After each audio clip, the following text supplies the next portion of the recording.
अब वही नाम आप गाड़ी में लिख लिए। कुछ लोग तो दोनों हाथों में जैसे गए, मेहंदी लगवाए और राधा राधा लिख लिया। अब वो मिट रहा है नहीं। अब इन्हीं हाथों से आप शौच क्रिया पवित्रता करेंगे तो कितना अपराध बनता है, पर अज्ञान के कारण समझ में नहीं आता। जैसे नाम लिखा हुआ दुपट्टा है तो ओढ़ ली, पर उसको अपने बाथरूम में नहीं धोएंगे। जब धोएंगे तो गंगा या यमुना में धोएंगे। गाड़ी में लिख लिए श्री हरिवंश राधा राधा और पानी मारा और सब पैरों के नीचे जाए। ये वही नाम है जो हमें भगवत प्राप्ति कराएगा।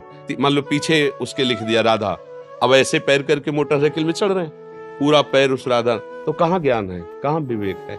बहुत सावधान। हम मतलब नाम को जितना आदर करेंगे, जितना प्यार करेंगे, उतने नाम हमारे हृदय में प्रकाशित होगा। मन तो प्रभावित तब हो जब आपके पास बैठने से हमें रोना आने लगे, प्रभु से प्यार आने लगे, हमारा हृदय जलने लगे कि मैं कितना नीच हूं, मैं ऐसे ऐसे कर्म किया हूं, क्या प्रभु मुझे भी स्वीकार कर। ये है संत संग का चमत्कार। उसका मन प्रभु के लिए लालायित हो गया। प्रभु इतने प्यारे लगने लगे कि सारे विषय खारे लगने लगे, संसार का सुख उसको बमन की तरह लगने लगा। ये अवास्तविक संतों के संग का ये चमत्कार।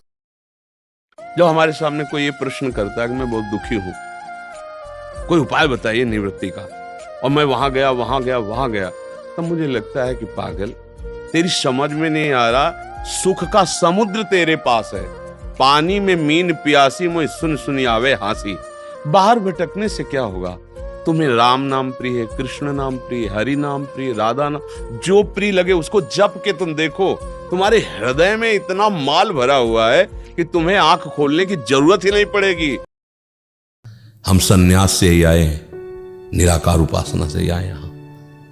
मतलब हमारी बात केवल पढ़ी लिखी नहीं है, बचपन से उसी में घुसे और ऐसी बुद्धि प्रवीण रही है कि जिस विषय को पकड़ा घुसते चले गए। मतलब पूर्व का ऐसा कुछ रहा है क्या? ऐसा नहीं कि बच्चा और लल्लू ऐसे 13 वर्ष की अवस्था घर से निकले थे, जहां देखा है कि यहाँ सिस्टम में कुछ गड़बड़ी है, परमार्थ के हवा पता नहीं पाया कोई। तो संन्यास मार्ग में ऐसे नहीं कि कुल खाते पीते घूमते रहे हो। शास्त्रों का स्वाध्याय, उपनिषद, ब्रह्म तत्वदर्शी महापुरुषों का सानिध्य, एक एक बात को अच्छे से समझना हमारी निष्ठा थी। ब्रह्म उपासना, संन्यास मार्ग में आत्म साक्षात्कार। महादेव जी ने साक्षात उन्होंने ऐसे किया। दोनों पक्षों का ज्ञान, पंछी जैसे दो पंखों से उड़ता है, ऐसे दो ही प्रकार की उपासना, निराकार और साकार। ये दोनों ईश्वर के पक्ष है, एक निराकार पक्ष है, एक साकार पक्ष है। तुम्हारा कुछ नहीं बिगड़ा, कुछ नहीं बिगाड़ सकता कोई। बस तुम जागो तो यार, सो रहे हो तुम, जागो एक बार बात तो मान लो ना। कभी तो किसी की तो बात मान लो, न परिवार की मानी, न बड़ों की मानी, दुष्ट सलाह मन की मानी और दुष्टों का संग किया तो हालत ये हो गई। एक बार बात मान लो तो आप निहाल हो जाओगे। आप एक बार प्रयास करो, फिर मिलते हैं। हारना तो नहीं कभी, ये बात समझ लेना, हमारी बात पकड़े रहना, हारना नहीं, तुम प्रयासरत रहना। अगर हम कह रहे हैं तुम्हारे साथ हैं तो हमारी बात को तो मानो, हमसे दोस्ती करके तो दोस्त की बात नहीं काटी जाती। तो बात मान लो हमारी, तो फिर आगे असली दोस्ती हो जाएगी।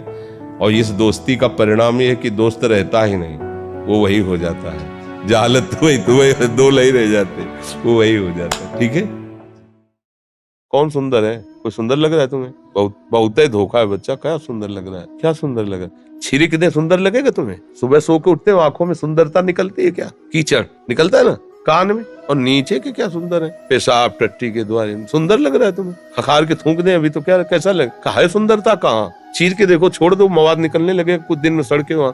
क्या सुंदर है? हमें बताओ क्या सुंदर है इसमें? ऊपर से चिकनाहट लगा के सुंदरता थोड़ी। आओ तुम्हें हम सुंदर दिखाएं, प्रिया लाल है हमारे, ऐसे सुंदर है कि फिर हाँ, सुंदरता इधर, सुंदरता अच्छा है गुण, सुंदरता देखला अच्छा, पर गलत जगह क्यों सुंदरता का आरोप करते हो? आओ हमारे श्यामा श्याम को देखो, कितने सुंदर है। निहाल हो जाओगे, जन्म जन्म की आंखों की प्यास मिट जाएगी ना। राधा राधा जपो, राधा वल्लभ सिंह जपो।